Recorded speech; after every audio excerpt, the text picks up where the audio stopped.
Hello everyone, and welcome back to Phoenix Wright Trials and Tribulations. Now, I have something rather silly to admit here. When I started up this recording session, I looked at my saves and I realized, oh dang it, I didn't save at the end of last session. So then I went and replayed up until this point, which took quite a while. And then when I got here, I went to save here, finally, and then I saw... Oh wait, yes, I did actually save here. So I just replayed through everything for an hour, for no reason. God. Anyway, here we are at the start of Day 2 of court, which I assume, if we're following the second game's formula still, will be the last day. And this case is getting so interesting. We dismantled the lies of both Larry Butts and Adrian Andrews. There are two crime scenes, and they're both still relevant. Both the basement warehouse in the museum and the CEO's office. Which has me very confused as to how the basement will be relevant at all to the murder of Kane Bullard. But I suppose that's what we're here to find out. Yeah, as I said last time, I don't think we have much to go on. We're going to have to rely heavily on dismantling testimony. So, let's get going here. Hey, Nick. What is it this time? You won't believe how many people are here for the trial. Well, it is a murder case. What are you talking about? They're here for the trial next door. Say what now? Next door? Why don't you know this, Nick? They're having Detective Atmey's trial today. Oh, wow. Fun. Detective Atmey? They say they're going to try him as Mask Demask. Already? That was fast. Boy, I'd love to see Mask Demask's trial. I know? Oh, was that Ron? By the way, where's Pearls? Oh, she went back home. She said she can't neglect her training anymore. I know you don't like me. Pearls really has got into her training lately, huh? Yeah, ever since that incident last year. Please, don't ignore me! Oh, Ron, I love you. Oh, Mr. Delight. Good morning. No one likes me. No one would notice me, even if I killed someone. Come on, don't be silly. Well, wait a sec. You don't mean you're the murderer? No. I'm just a poor thief. No, wait. That's not right. A thief can't really be poor. Now, let's see. According to Mr. Delight, from his second crime on, he was following a bunch of set plans. Plans that someone had been sending to him to help him commit the heists. Do you really think there's a connection between the thief and the murderer, Nick? It's possible. Today's trial is a race against the clock. Huh? How come? Let's just take our time like always. I'm afraid that's not an option.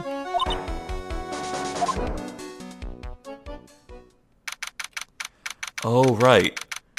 Luke Atmey is going to be tried as a phantom thief, but apparently Luke was only the phantom thief for the urn heist, and that's it. He was just a copycat.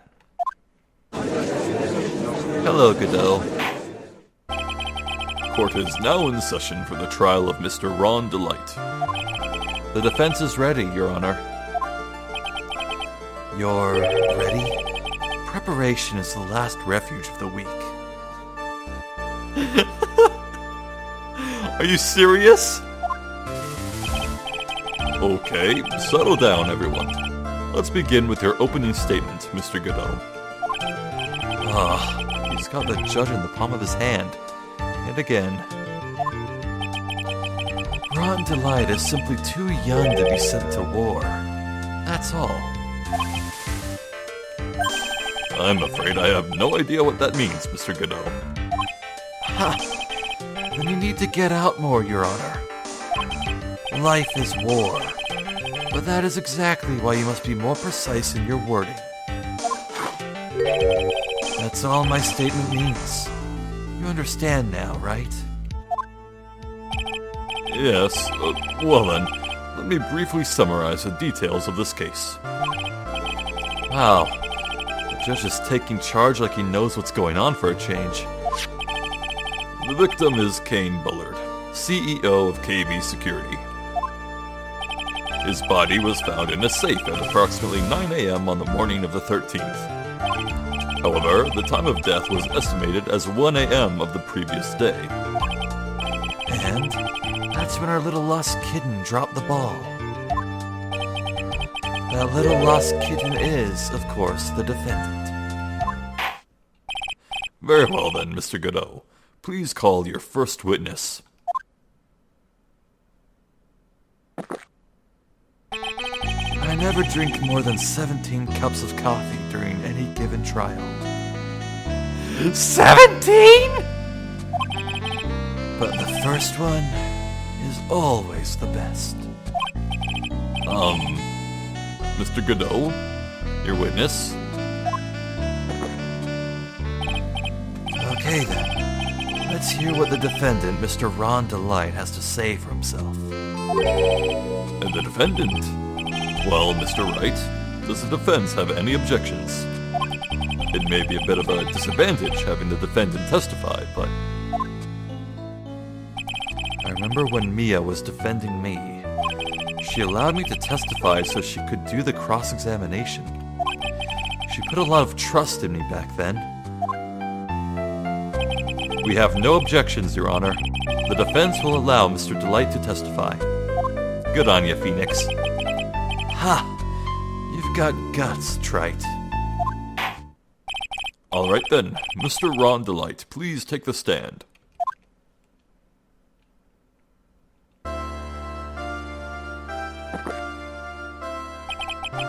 You did it, didn't you?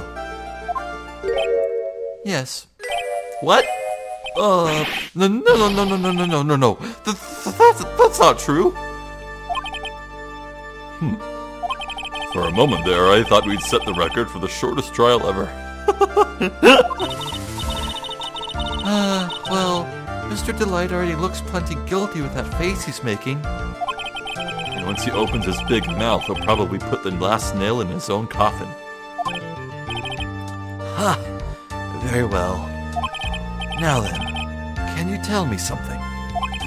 If you didn't kill Bullard, why did you go to KB Security? Oh, well, that's kind of hard to say. Boy, I wish I could go home. Now then, let's hear some testimony about what happened. Here. My visit to KB Security. Let's do this. That evening, around 1 a.m., I went to see Mr. Bullard in his office at KB Security. The blackmail letter I got, it ordered me to go there. I've been working for KB Security until a year ago, so I knew where his office was. Seems pretty cut and dry to me.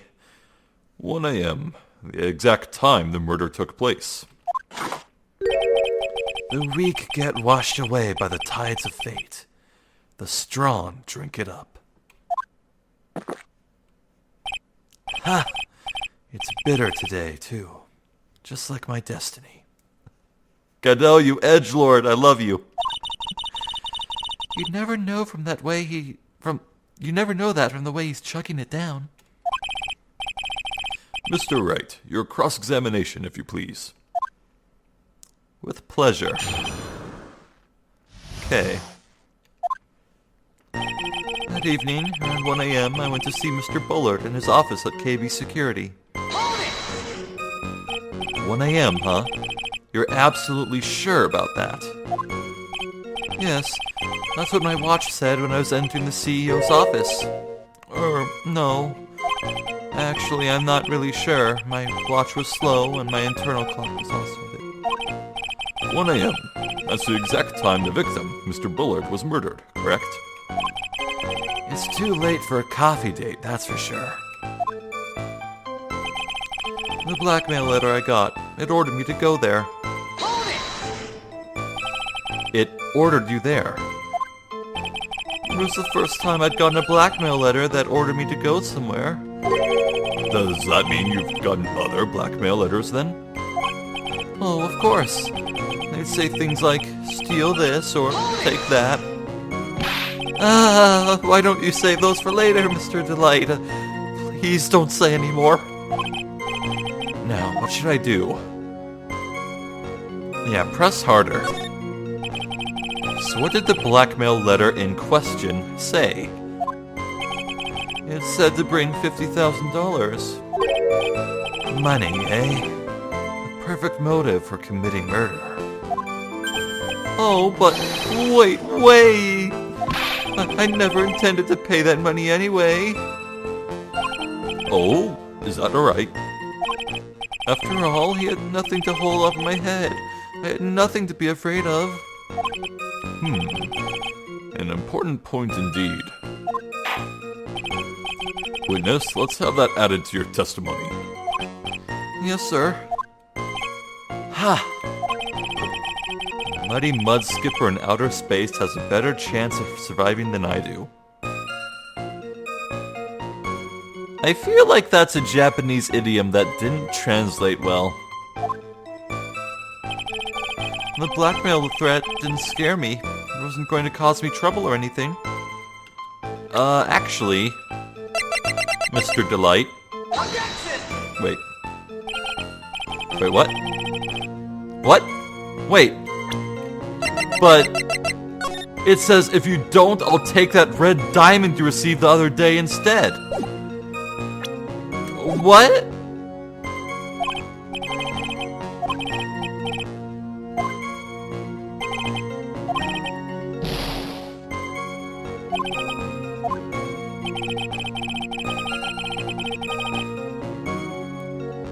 What? Okay, I admit I accidentally pressed that. I mean, I accidentally objected. I meant to just open the letter and then press this, so... I guess I'm kind of glad it didn't go through, because I wanted to read this. Just what were you being blackmailed about, anyway? The blackmail letter said, if you don't want your identity revealed, correct? I'm sure it was referring to the whole mask-de-mask thing. But I wasn't worried. Mr. Bullard didn't have anything on me. He didn't. Anyway, I don't care what anyone says about me. Just as long as Desi believes in me. So that's why Miss Delight didn't believe he was mask-de-mask. That's why I knew they were just hollow threats. I'd been working it for KB Security until a year ago, so I knew where his office was. You used to be a security chief for KB Security, right? Yes, that's right. A security chief? You? And yet, a year ago you were fired without notice. Revenge for an old grudge.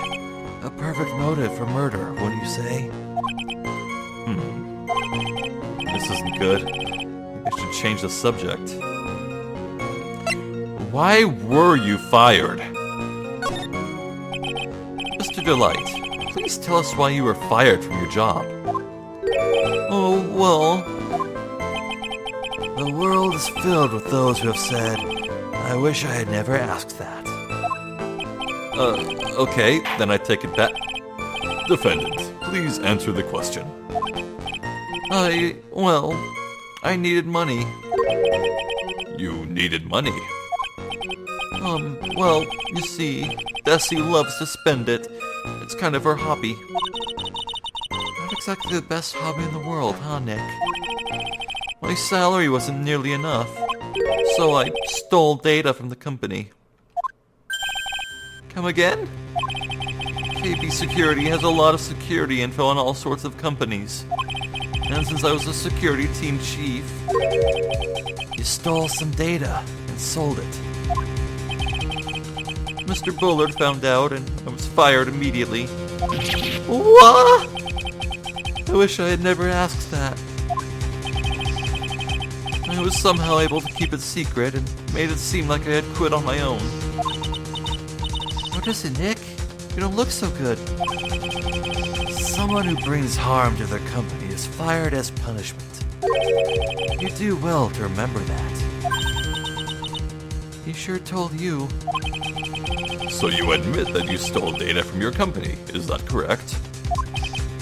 Yes, I'm sorry. This is a very important fact. Please add it to your testimony.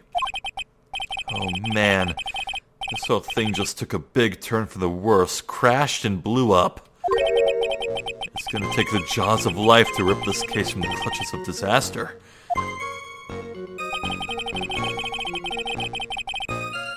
He fired me for selling company secrets, but Desi doesn't know about that. Does she?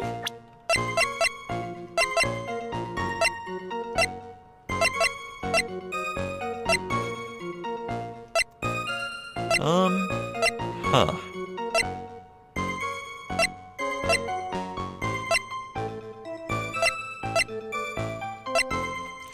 Okay, I guess I want to press the other option.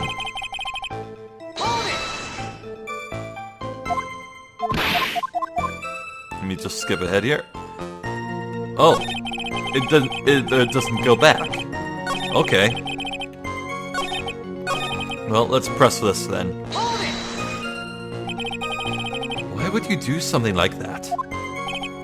Well, for Desi's hobby, what else? Wasting money, huh?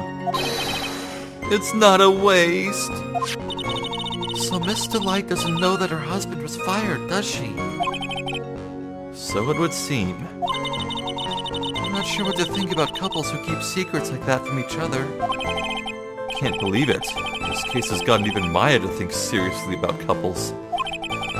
Please try to stay focused, Mr. Wright. There wasn't much to his testimony, was there? Sounds like he's avoiding something. At least that's what it sounds like to me. Uh-oh, I've got a bad feeling about this. We'd better be careful. If we don't find a way to make him spill the beans, we'll never get closer to the truth. Yeah. Okay, I think it might be the last sentence then. He fired me for selling company secrets, but Desi doesn't know about that. Can I prove either of these wrong? Let's see.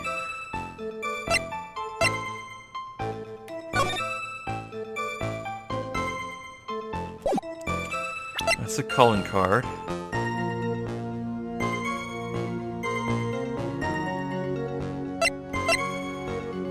Well...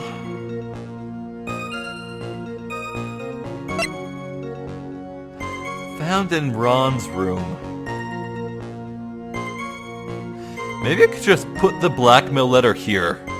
You know?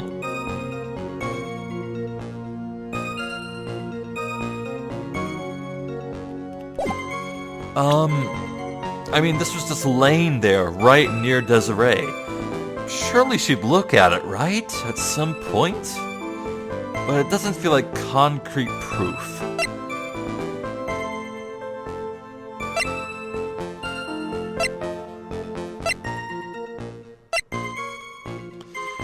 Well, what other proof do I even have that's related to Desiree? Kane's list, maybe? No.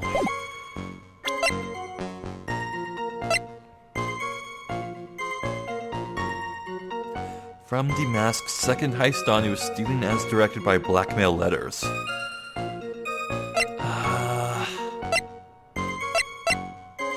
Okay, let's take a quick look again at everything else. Okay, I went to see Mr. Bullard in his office at KB Security. Yeah, we can't prove that. That's not the case, otherwise this wouldn't even be a trial. The blackmail letter I got, it ordered me to go there. That's... okay, this probably is true, but let's double check. Yep, totally. Okay. The blackmail letter threat didn't scare me. It wasn't going to cause me trouble or anything.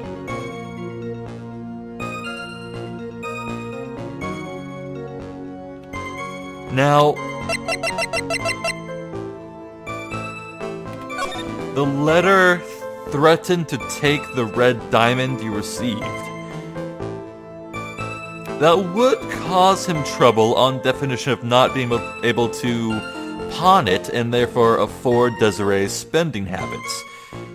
However, we already used this blackmail letter as evidence. So, I don't know.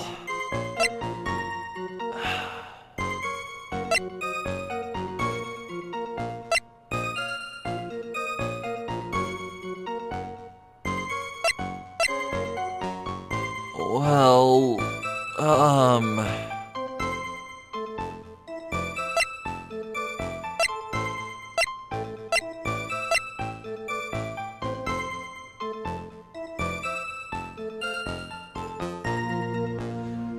wait, no. The testimony. From Damask's second heist on, you're stealing as directed by blackmail letters. He was dependent on the blackmail letters. He needed the direction of the blackmailer to afford Desiree's spending habits. So, if he made the blackmailer angry, then it would stop. Okay, but showing this evidence on this sentence here, it feels iffy to me. Like, it's not directly related to what he's saying enough. It's a stretch. But it might be all I have.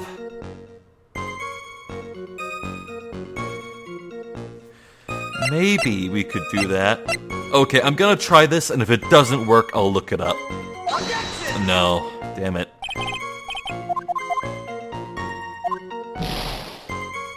Let's try this again. Okay, I was barking up the right tree. I don't know why I didn't think of this. God damn it. Yeah. Mr. Delight, what you said just now doesn't match what you told me yesterday. Huh? What doesn't?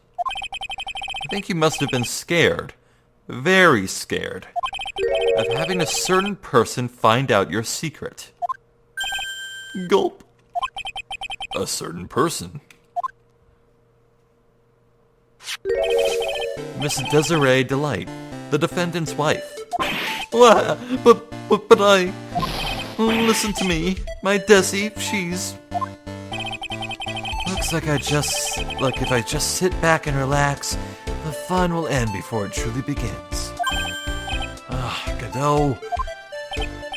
Yes, we know. It was all your wife's fault. What do you mean? Mr. Delight stole company data to pay for his wife's spending habit, for which he was fired. Unable to face his own wife, someone used his dirty little secret to blackmail him. And that is how this murder came about. Oh. No. Everything is falling neatly into place for him. Don't talk about my Desi like that, or you'll be sorry. Jeez. Well, it seems that we've learned a great deal of things here so far. What do you think, Nick? I didn't think it was possible to get so thoroughly whipped in just 20 minutes. Clearly, there was sufficient motive for murder. He stole data for his wife, and he killed to protect his secret. A family man who cared just a little too much. The motive is clear. Let's move on. Ugh. What happened at the crime scene at 1 in the morning, Mr. Delight? Come now, tell us. We're all ears.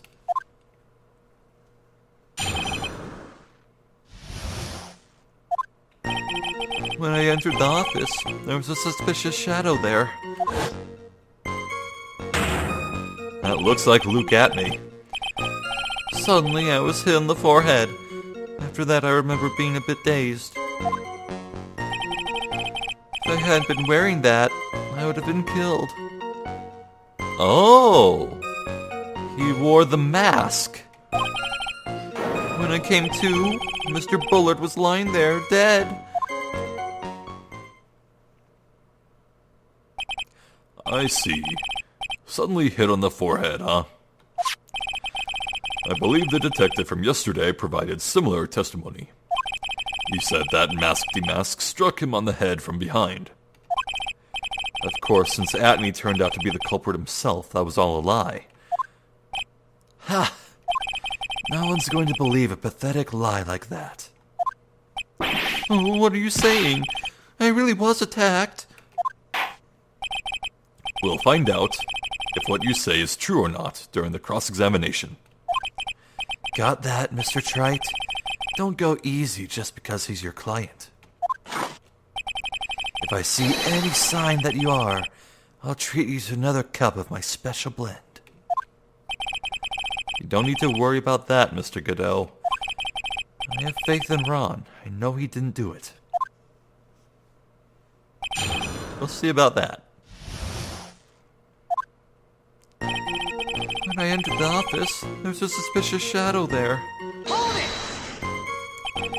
Who was this suspicious shadow? If there was 1,000 of me, even if one knew, I'd tell you. Trust me. His dodging all of our questions is not helping us win this case. Okay, then how was the victim, Mr. Bullard, at that time? What do you mean by, how was he? Was he already dead? Was he still alive? Maybe he was the one who hit you in the first place. That's a good question.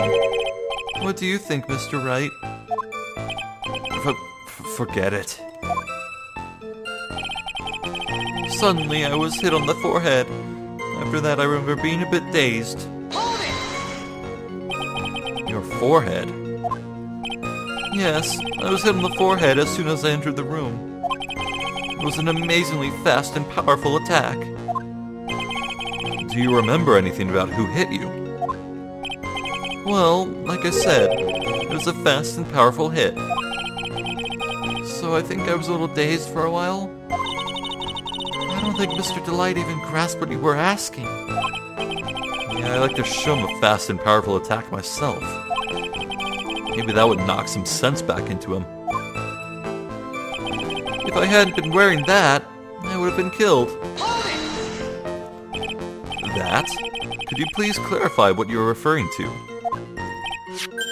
Why, my mask-de-mask costume, of course. Wait just a moment. Mask-de-mask? Huh? Oh, did I forget to mention it before?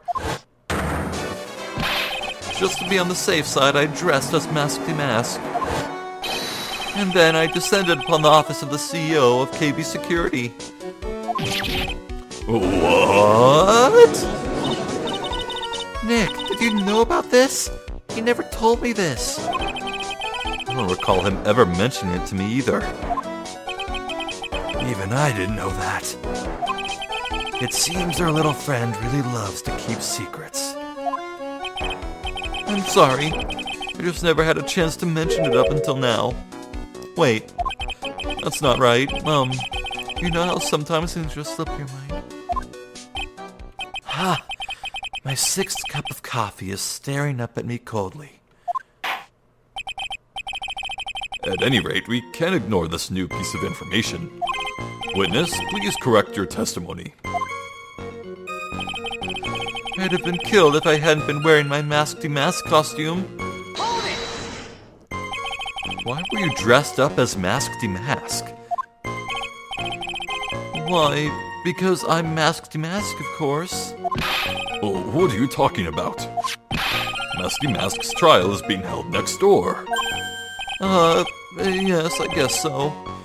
Anyway, at that time, I thought I was being blackmailed over the masked mask issue. So I thought I should go as him, just to be safe.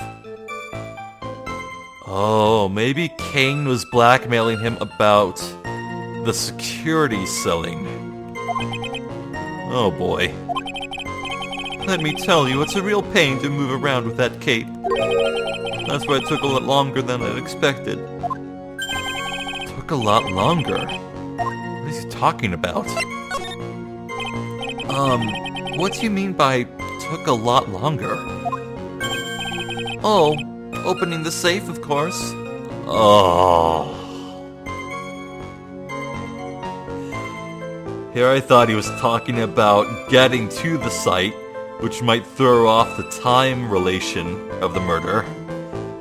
But no, he's talking about how he stuffed the body into the safe. My cape got caught on the safe door, you see. This all happened when I was hiding Mr. Buller's body. Oh, what was that? Back up a second. Yes? You were the one that hid the body in the safe? Well, yeah. Inconceivable! You keep using that word. I think you do not know what that word means. I got that quote wrong. Forgive me. Why? Just why? What reason could you have? What were you thinking? Question. When does someone toss their dirty shorts in the washing machine? What? The answer is simple. When they take them off. As usual, I have no idea what you're saying. Do you mean that Mr. Delight hid the body because he's the murderer? Ha! So you're not as stupid as you look. His metaphor this time was really obscure. Mr. Wright, you don't mean that you knew about this whole safe business, do you?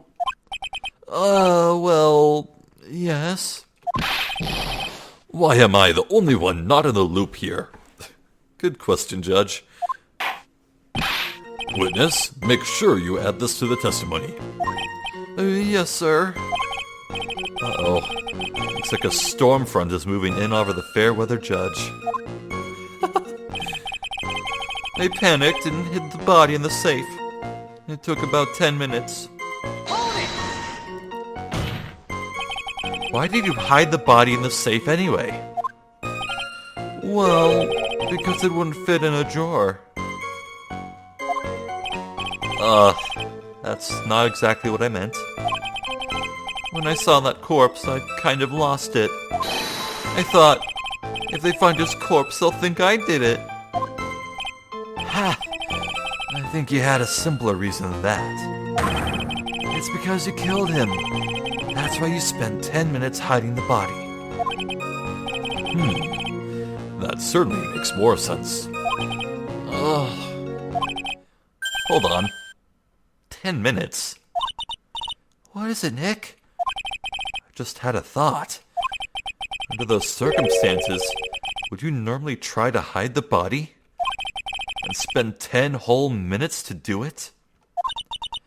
Under those circumstances? What circumstances? Oh.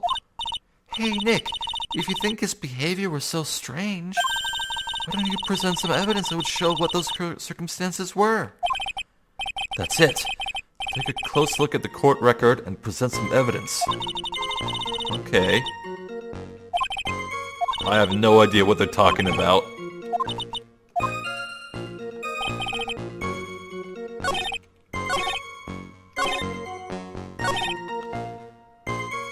I panicked and hid the body in the safe. It took about 10 minutes.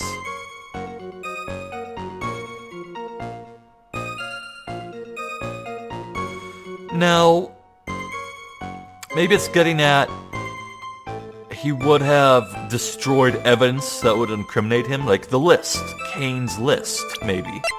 Let's see. The buzzer went off once at 1:02 a.m. Oh!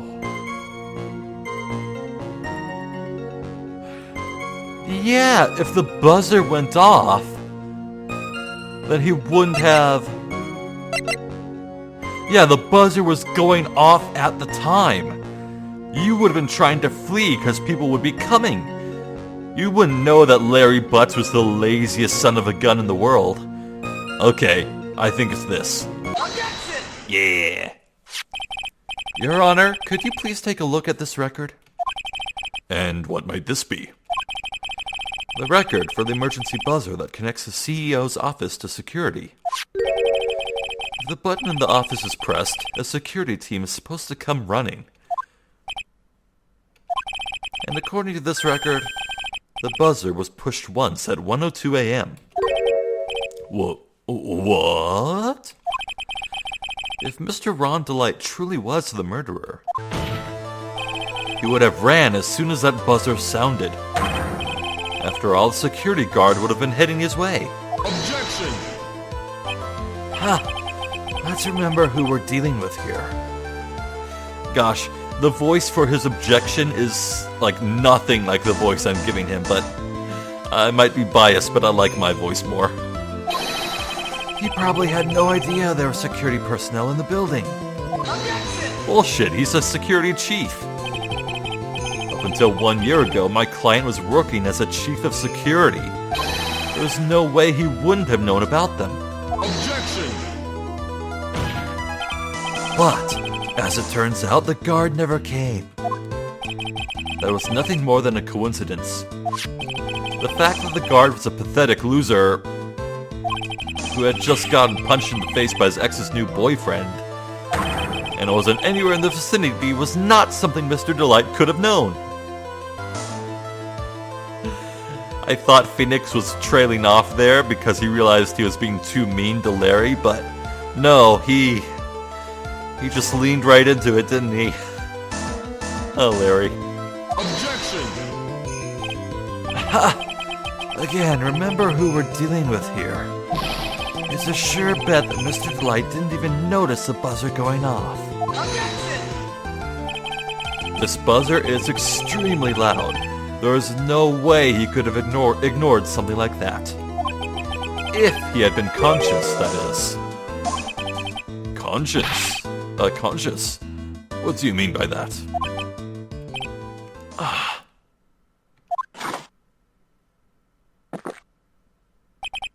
Fine. Let's hear your theory. Recall the defendant's testimony. The moment he entered the victim's office, someone attacked him. Mr. Delight said he felt dazed. I'm willing to wager that he was knocked unconscious for at least a few minutes. Unconscious? So he fainted. That's why Mr. Delight didn't know that the buzzer had sounded. And that's why he thought he had time to hide the body. So what are you trying to say? Mr. Delight was knocked out, and the buzzer went off soon afterwards. Meaning it had to be the real killer who pushed the button. Now, unless my client was able to hit that buzzer while he was unconscious, it can only mean that there was another person in that room. That's right, whoever it was, they knocked out Ron Delight and then pressed the buzzer. Yeah, it would be perfect. They'd leave Ron there unconscious to be the fall guy. The real killer would get the security guards running, and they'd stumble upon the scene, which would perfectly make Ron Delight look guilty. Oh man, whoever the real murderer is, they're conniving. Order in the court. Mr. Wright, this is... Objection! This is preposterous. It was this kid. Ron Delight is the one who killed Kane Bullard. Objection! Then who pressed the buzzer? It was the victim, of course. He pressed the buzzer when the defendant attacked him. He didn't die right away. He must have held on long enough to push that button. Back! So, Kane Bullard sounded the buzzer himself. What is your opinion on this, Mr. Wright? I need to prove that the real criminal was there at the scene. But how? Can I prove that it wasn't Kane Bullard who sounded the buzzer? Well, the buzzer doesn't have fingerprints on it. But who knows? It could have been hit with his back as he leaned into it, or...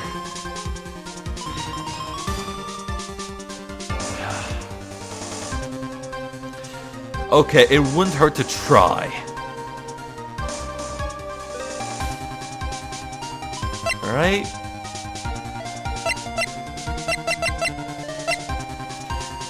It's only gonna penalize me by 1 unit of health.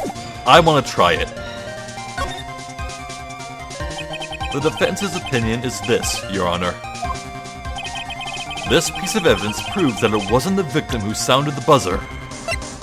Right. The buzzer itself, there are no fingerprints on it.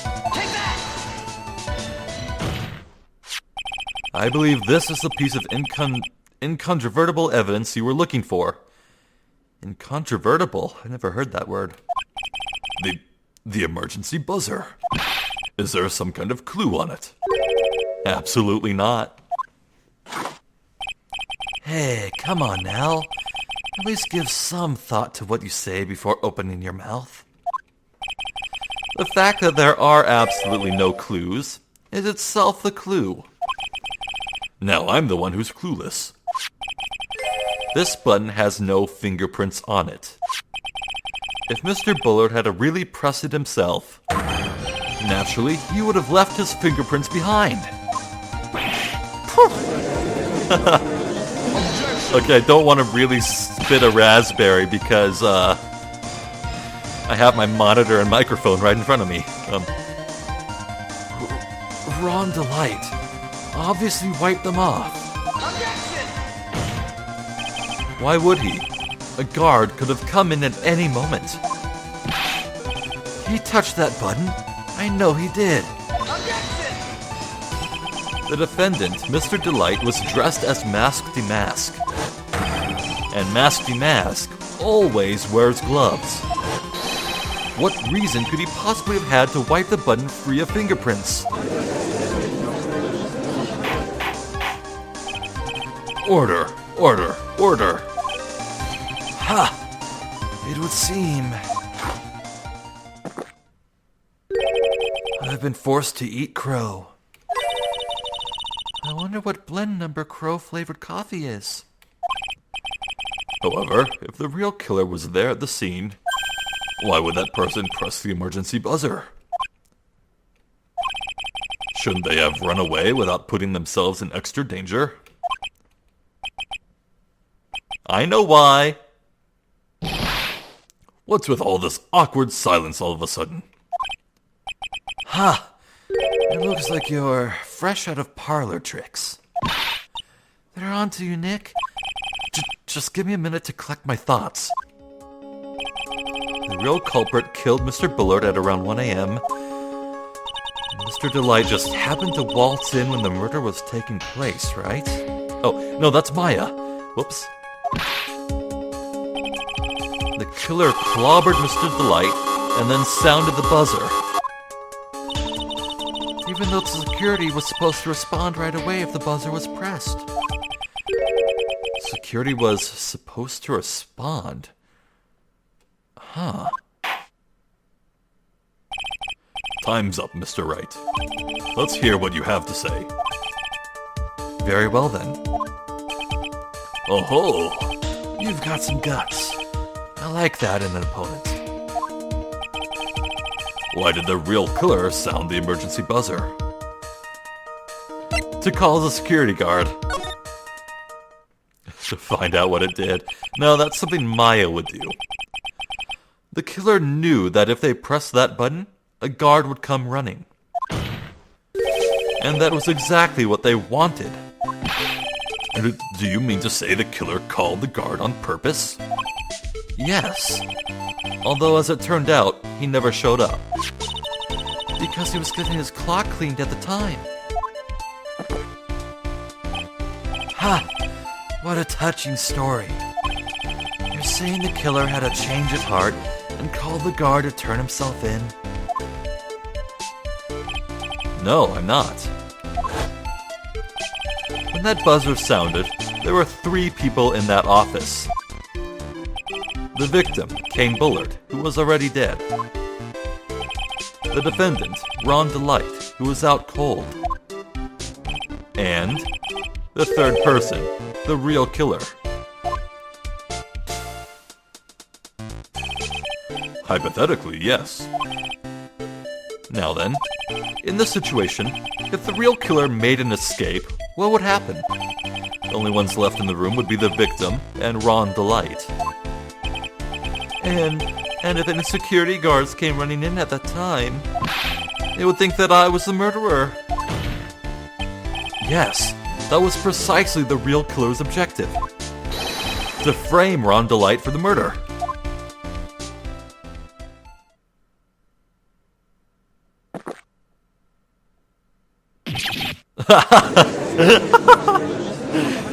Just when you think he might have a clever quip. But no, I beat him. Order, order, order. Ha! It would seem I've been made to eat my words once again. Actually, I've been made to do a spit take with a cup of coffee. But Mr. Wright, who was it? Who was it that tried to frame me? Or, wait a second. I'm the one and only masked who masks, so... Nick, you mean the real killer is... We're going to drag that person in here right now. But who is it? I don't have any solid proof yet. But think about it. The killer knew Mr. Delight's identity. And they also knew that he had been called to KB security that night. So the killer used him to execute a well-crafted plan to murder Kane Bullard. Now then, let's hear your accusation, Mr. Wright.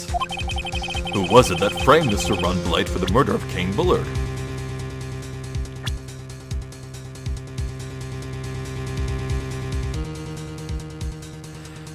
Luke at me didn't know.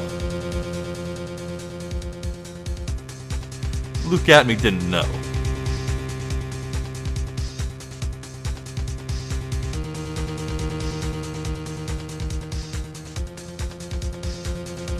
I mean, ever since day 2 of this case began, my number 1 suspect for the murder of Kane Bullard was, in fact, Desiree Delight. And, well, she fits all of Phoenix's criteria. She knows who Ron is. She knows who Kane Bullard is. She would have reason to kill Kane Bullard. There's no one else it could be. Take that! Naturally, the true culprit was none other than Ron Delight's wife, Desiree. What? Why, that's simply... But Mr. Wright, have you gone insane? Objection! Aren't you forgetting something, Mr. Wright? Excuse me? Where was Desiree Delight at 1 a.m. that night? Ah, that's right. She was at the police station for almost the entire night. I thought she said she was being chased. She was being questioned after being stopped for reckless riding. I have a record of it here. Oh, I forgot all about that. It seems that senility may be setting in early for you, Mr. Wright. Talk about things you never want to hear this judge say to you. Looks like you'd better think again. Really?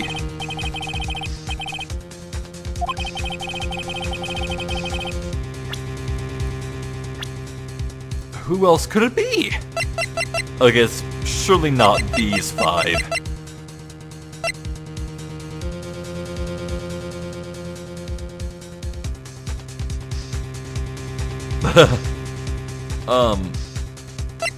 Could it be Nasty Mask?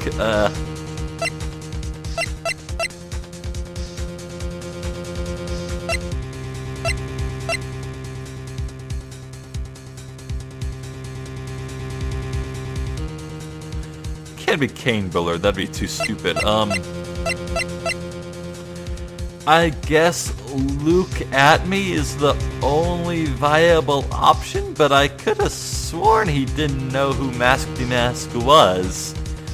Unless he clued in at that first investigation where Ron was checking out the crime scene with Luke, and Luke found the suit, but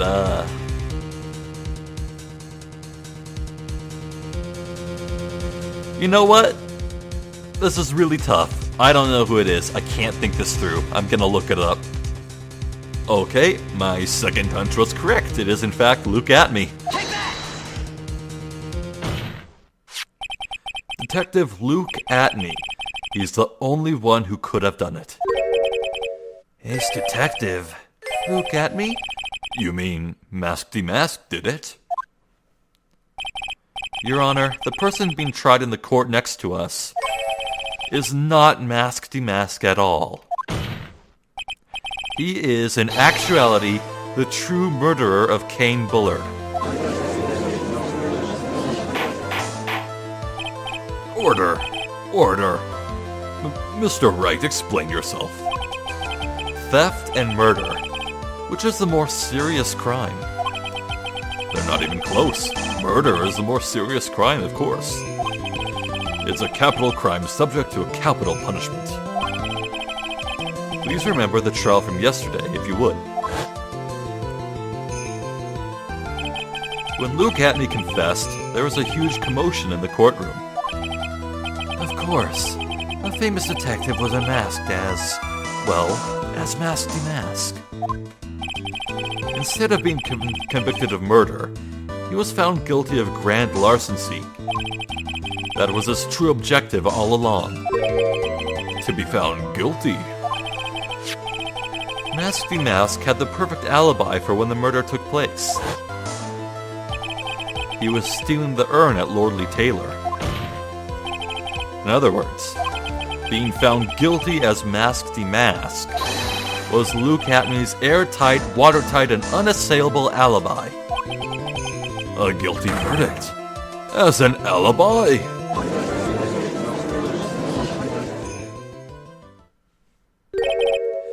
You know, it's almost time. For what? For Luke Hatton's verdict. It was a pretty simple trial after all. If we're going to stop this trial and stall that one, we need to do it now. Of course, that's assuming you have proof that the detective was the one who committed the murder. Uh-oh. Mr. Luke Atmey's trial has indeed attracted the attention of the entire country. If we were to intrude and fail to provide adequate proof of his true crime, Mr. Delight would be left with no grounds for appeal. Am I really sure about this? Ha! But that's only good when your life's the ante. Mr. Wright, I believe in you. Mr. Delight. So, please, I'm begging you. Thanks, but my decision will determine the rest of your life. Can I really risk your life like this? Phoenix. What was that? Don't stray, Phoenix. For your client, take the path of trust. That voice, it sounds like Mia. Your Honor, the defense requests an immediate recess. So that's your answer, huh? Very well. I've decided as well. This court will now take a 20-minute recess. Mr. Wright, when we return, please summon Mr. Luke Atme to the stand. Yes, Your Honor.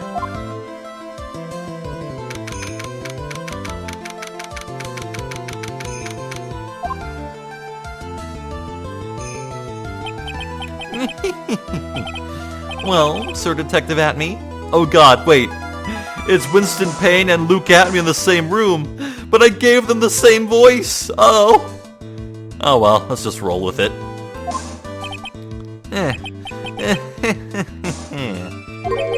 I have to say, Mr. Payne, you performed splendidly. Oh no, Sir Detective Atme. You were the one who...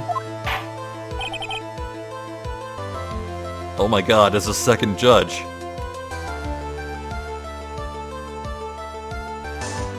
Jesus Christ, it's a second judge! How horrifying! Why not? While we're at it, let's give him the exact same voice as the other judge. That's enough. This court sees no reason to further prolong this trial. Jeez. He has hair. Some hair. This court finds the defendant, Luke Atme. Hold it! Wait. Don't hand down your verdict yet, please. Well, Sir Lawyer. Welcome to my courtroom. Who's this hoser, eh? Your eyes are freakishly large. Jesus Christ. My name is Phoenix Wright, attorney at law. And I wish to file an accusation against this man, Luke Atme. Accusation? You accused Mask de Mask? That man is not Mask de Mask.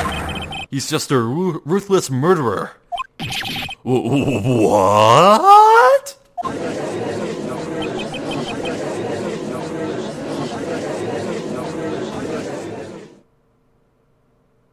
Well now, that's interesting.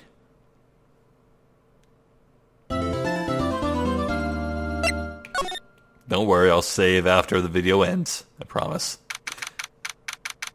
Oh, now. My sis? I could have sworn I heard Mia's voice. So then, she's still alive. Inside your heart. Nicky boy? Oh, Miss Delight. So sorry for accusing you of murder. Is it true that detective is the real killer? To be honest, we don't have any definitive proof. But he's the only one who could have done it. But wasn't he at Lordly Taylor that night? Not to mention, we don't exactly know his motive. I mean, why would Detective Atme want to kill Kane Bullard? Oops, it's almost time. Better get back to the courtroom. Find some solid proof. And it's gotta happen sooner rather than later.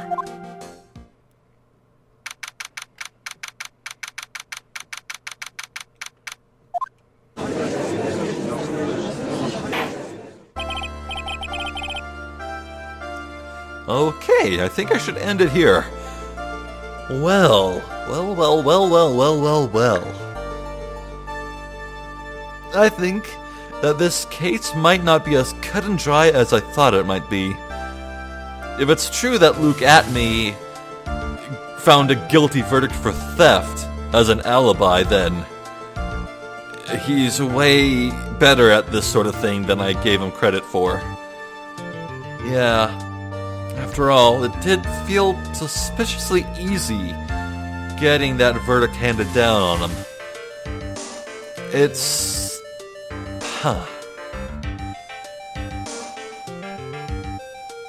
Well, this case is still going on very strong.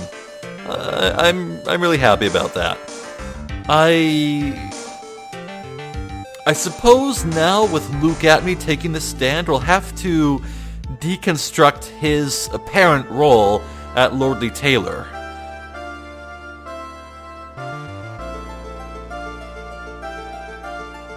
Now,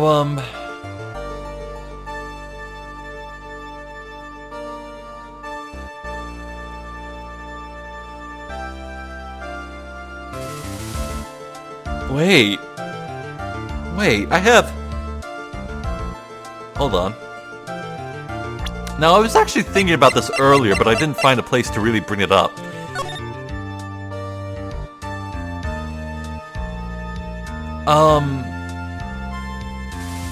This photo?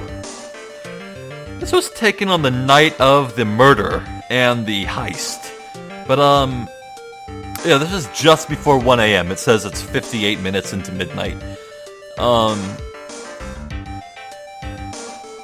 The paint. Wasn't that...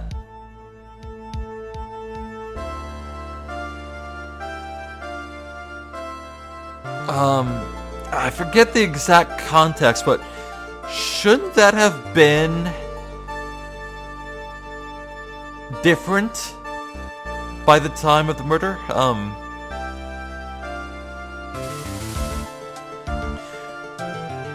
I want to say that this photo was not taken on the night of the murder. This is the right time of night, but is it the right day? Could this photo have been staged precisely to stage Luke Atmey's master plan of framing Rhonda Light?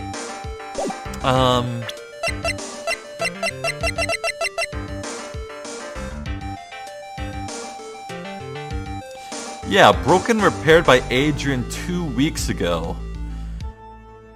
The paint splash happened a long time ago.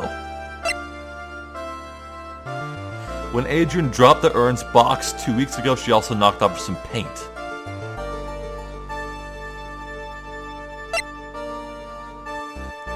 Then, wait, no. Then the photo is plausible, except there were no paint splotches on the box.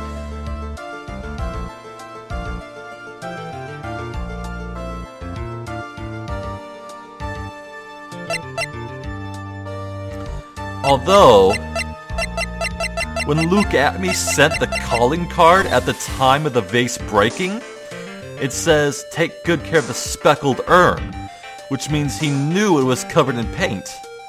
Or... No, wait. He sent the calling card 1 week after. 1 week before. So it broke and was repaired 2 weeks ago, and then Luke Atmey sent this calling card 1 week ago, so he would have a lot of time to know that the urn was speckled from the paint, which means, when he would have the perfect chance to see the urn here at this photo, when he staged it before sending the calling card. Wait, no, that doesn't explain the ripped off brooch. You know what? Okay, I'm just gonna stop myself here. I'm too invested, I'm thinking too much. I'm hungry, I need to grab a bite. So, this has been Phoenix Wright, Trials and Tribulations. I've been Zephyr the Jester. I thank you for watching, and hopefully I will catch you next time. So, until then, please take care.